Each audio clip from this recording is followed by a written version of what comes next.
Yeah, this is like the blockbuster feel good movie that you want right before Christmas. I think this was a great timing for kids to go to the theater. All right, check out the musical talents of one Timothy Chalamet and see good outdo evil. And I think that's kind of what this movie was going for from director Paul King, who has done the Paddington films. This movie, Ricky Flex, when we left, I was pretty sour on it. And I gotta admit, I'm still pretty sour on it, but I've lightened my mood. I've Oh, lightened it. Uh, wow. the what I wanted to get to is that I watched the 1971 version of Willy Wonka and the Chocolate Factory before we recorded this review. And what I couldn't get out of my mind after I walked out of Wonka, I kept thinking, is this truly like a prequel to that character? Like, is it a movie that I can picture a 20-year-old Gene Wilder going back in a time machine and going to this fictional city and then starting his career as this magician slash inventor slash one of a kind personality? And pretty much I would say no. And this movie is so good hearted and you expect it from the guy who did Paddington. But Gene Wilder as Willy Wonka, he's pretty cynical. At the beginning of that film, he's closed himself off from the world. He has a very grim view of people. He doesn't trust people. And this movie hit me with a lot of sunshines and rainbows when I don't think that's exactly how Gene Wilder's Willy Wonka would have been, which I think is the pinnacle version of the character. No disrespect to Johnny Depp, but I've never come back to that movie after the one time I saw it in theaters. Ricky Flicks, did you rewatch Willy Wonka and the Chocolate Factory preparing for this review? So I didn't rewatch the whole movie. I just did a bunch of like my favorite clips and like his entrance. Like I rewatched the entrance just to kind of get a feel of that movie once again before we kind of start recording. And then Depp, I did the same thing there and just kind of covered my bases on for research purposes. But end of the day, this is a prequel, but it's in an alternate reality or alternate universe, or the multiverse of Wonka. That's kind of how I view this movie. This isn't the Gene Wilder Wonka or a Johnny Depp Wonka. I think this is just a brand new Wonka, just told in a different era, right? Not the weird. He already has the factory and how we know him, like past, like Willy Wonka that we know, like the great inventor of chocolate, right? This is just him coming into his own and not a direct prequel. And I think for you, you were definitely more sour on it, right? Leaving the theater. I'm kind of surprised you turned so quickly here. Um, Sort of. sort of. Uh, I'll be straight with you. This movie's not great, and it definitely isn't for us, me and you. I think for other people though, it's definitely for them. The holiday spirit, that more childish, cartoonish type of feel to it. I think it's more for that. It's a charming movie. It has the musical numbers, has some quirky comedy, quirky scenes, a little wacky. So definitely see who it's for. I just don't think it's for us. It had the childlike wonder that you see in the 1971 version of Willy Wonka and the Chocolate Factory, something that might be missing a little bit from the darker Tim Burton version from 2005. But what I was thinking of is like iconic roles that have been recreated or that different big time actors have taken on. A lot of times the inherent soul of the character is the same.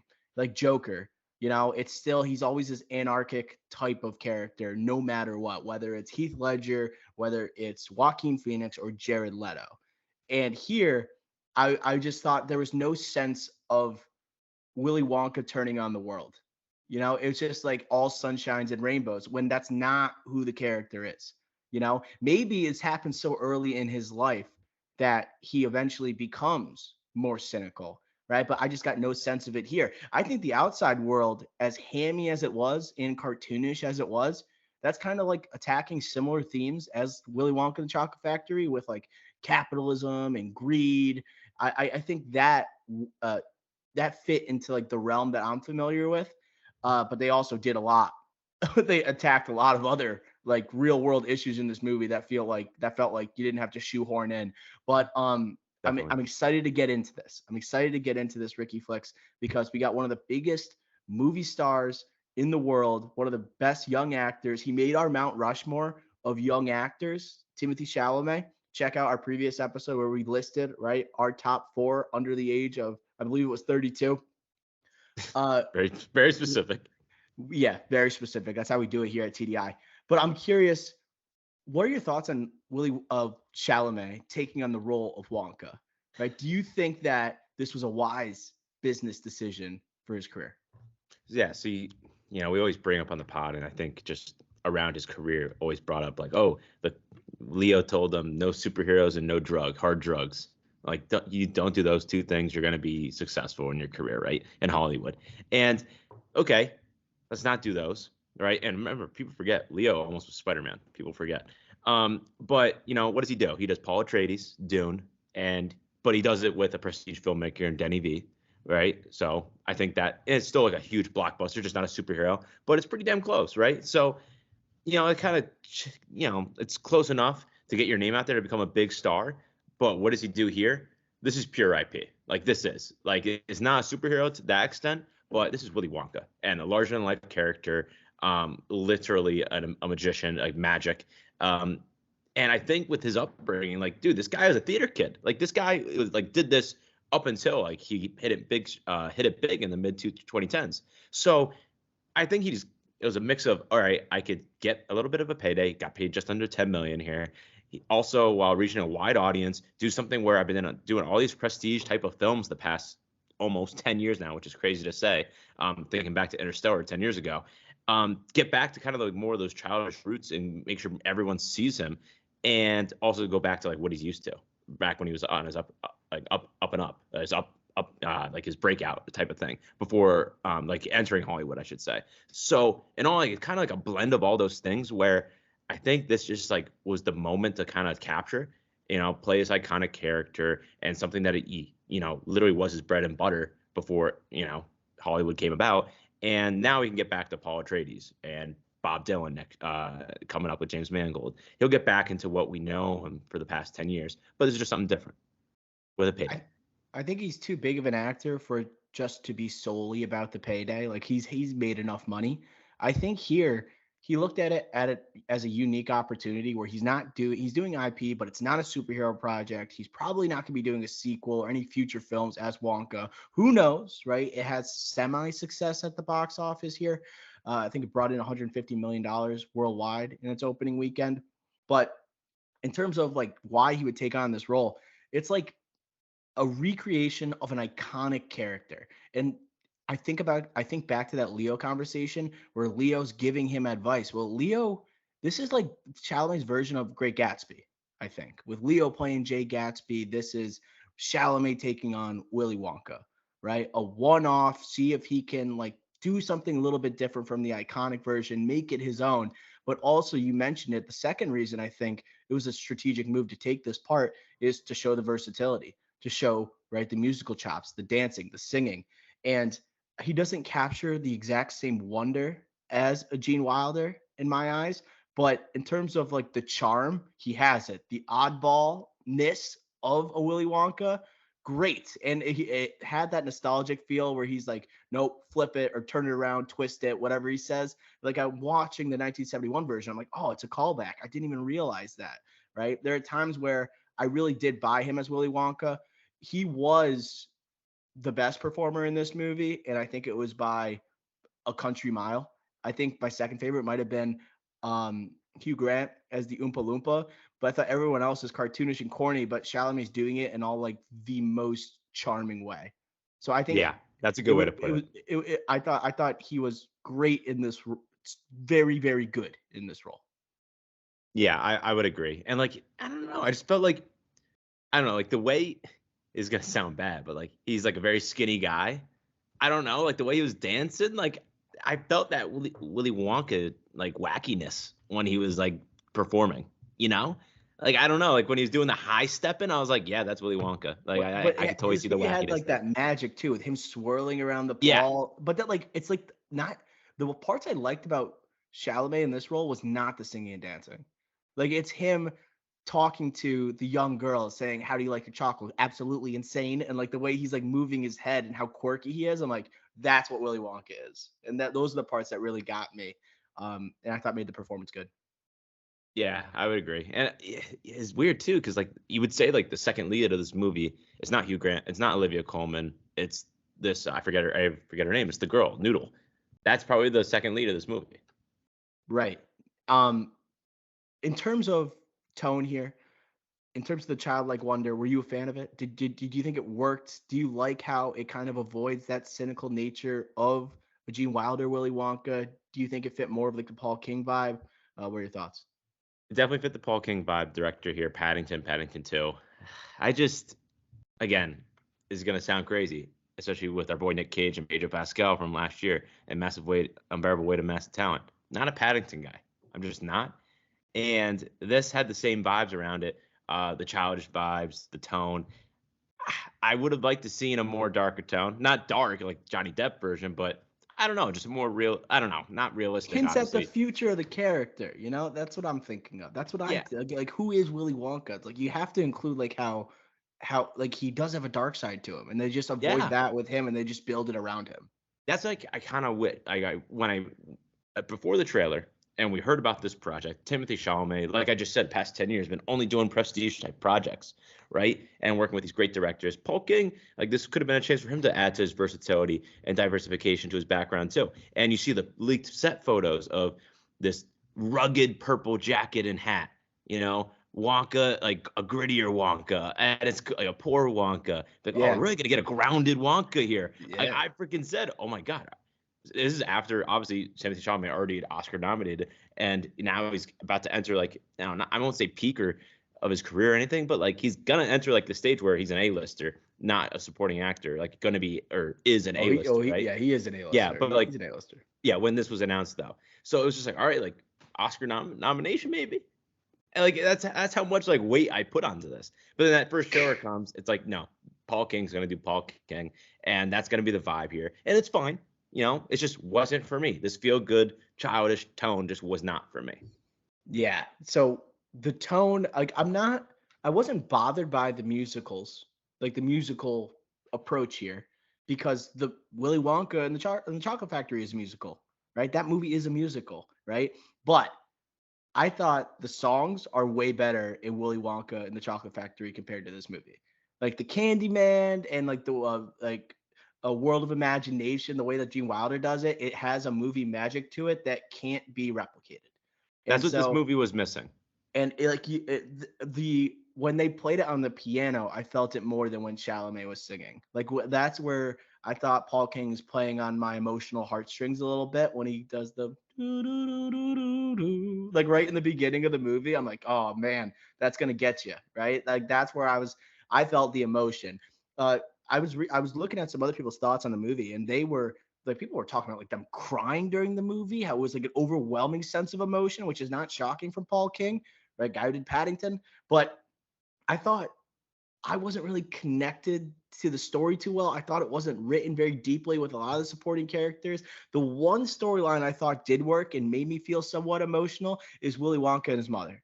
I thought that worked very well, and it came to a nice wrap at the end of the movie. That's like the only thing I thought written that I felt an emotional connection to. But everything else, like the writing is like my biggest beef with this movie. We talked about this off air, car ride. We went to go coach a hockey game, went to a holiday party. We had a lot of time to chop it up, right? Broke this movie down a little bit, little taste before the review.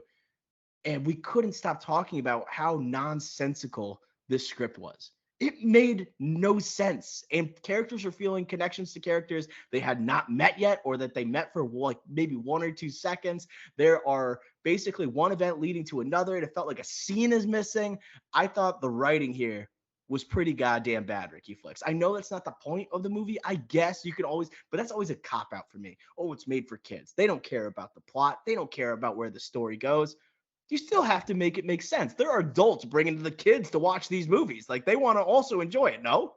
Yes, I said after Jungle Cruise that review that I got to stop giving too much credit for like them nailing what they were trying to do from like an overall perspective, and also have to take into account like this is a movie in general, and you have to critique it on that as well. There was plot holes galore in this movie, there was, and there was the relationship missing. Like it did feel like not scenes that were cut out, but like as in like I felt like obviously a cut during the middle of the movie. It more felt like, oh, they needed a scene to kind of help explain a couple things. Like, why was chocolate poisoned? Why is this random relationship just here and we don't find out about it until the climax? Like that probably should have been hinted at a little more. Like there was a lot of things here, like Olivia Colman, the aristocrat, they just left out for like an hour of the movie in the middle. Like it was kind of absurd, some of the plot holes in here. So you're right. Like we have to say like, oh, this movie's not really about the plot, but then a movie needs to have a good coherent plot to kind of carry it through 2 hours. It's a 2 hour movie at the end of the day, right? I can't think of an actor more underserved in a role based on their abilities than Olivia Colman in this movie. Why was she in this movie? Was she in Paddington? Is she in Paddington? I know Hugh Grant was. Olivia Colman, I don't remember. I haven't seen Paddington since it came out, and That's same the Paddington only 2. way I can see, because she's British, right? So it's like she might want to work with Paul King if they have some type of working relationship. Like Hugh Grant seems like he does like these quirky supporting roles every once in a while, and his relationship to the Paddington movies makes sense why he's here. But I'm like, why the hell did Olivia Colman decide to do this? This makes zero sense. You know, we saw her in The Bear this year, but that was like a worthwhile supporting appearance where a lot of like A-list actors are showing up in that season too. But why are you the sixth lead? Not even a lead. Why are you the sixth build actor on Wonka, a prequel story to Willy Wonka? To me, that was a bananas decision, and I didn't think she wasn't bad, but she also like I didn't care about her. Like I'm like, why do they? It just distracted me. Like, why is Olivia Colman here rather than like what her character was? Yeah, very odd. And like the writer here, Simon Farnaby, he did like the BBC Ghosts television show, and there's a lot of actors from that and here. So like there's got to be some English connection there. That's what I'm just assuming. But like if we look at like the supporting cast, like going away from Olivia Colman, like Hugh Grant, Oh yeah, I kind of did like Hugh Grant. he was I'm not. great. Yeah, like I think for another plot hole type of story, I think like the actual perform and like also his comments saying like how much he hated doing this movie because of like the wig he had to wear and how uncomfortable it was on set, just by his outfit. He said like besides that, like it looked like he was having a good time. I don't know, like I didn't get that impression at all while watching this movie. I did like Hugh Grant. No actor complains more about their roles than middle-aged Hugh Grant. Like he is talk about a man that's cynical about the world. Like I don't think he likes the Hollywood like lifestyle any longer. He doesn't like being a part of these movies. Not anymore. Yet he still does it. He doesn't like doing the press for it. Seems like he gives like really like snarky type of responses like in these interviews that he does, and he just says I hate everything. You know, it's not the guy that was in Notting Hill. Like it just feels like we're dealing with a whole different person here, right? A man who has grown grim, right, or weary about the world. Okay. What else do you want to supporting performances also to go on here? The villains are so over the top cartoonish in this movie. Mm. The chocolate cartel are, I think they might be my enemy. Like I absolutely despise the chocolate cartel. I hated every single performance from the chocolate cartel. I thought the dialogue from them, even though it's a kids movie, just freaking Awful. atrocious. Freaking awful. Where they're talking about like, oh, when you say the word poor, and then the guy's like sneezing, like, oh, I can't even hear that word. It gives me pain. It makes me sick. Like these type of things are so obvious with what you're trying to do and the themes that you're going for.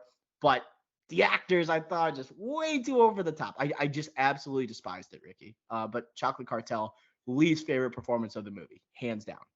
Yeah, I think that's an easy one. And like they try to connect because like this movie didn't have a lot of connections to Willy Wonka, except Willy Wonka, Chocolate Magic Inventor, and the Pure Imagination song, which was hinted throughout the score, throughout this movie, instrumental.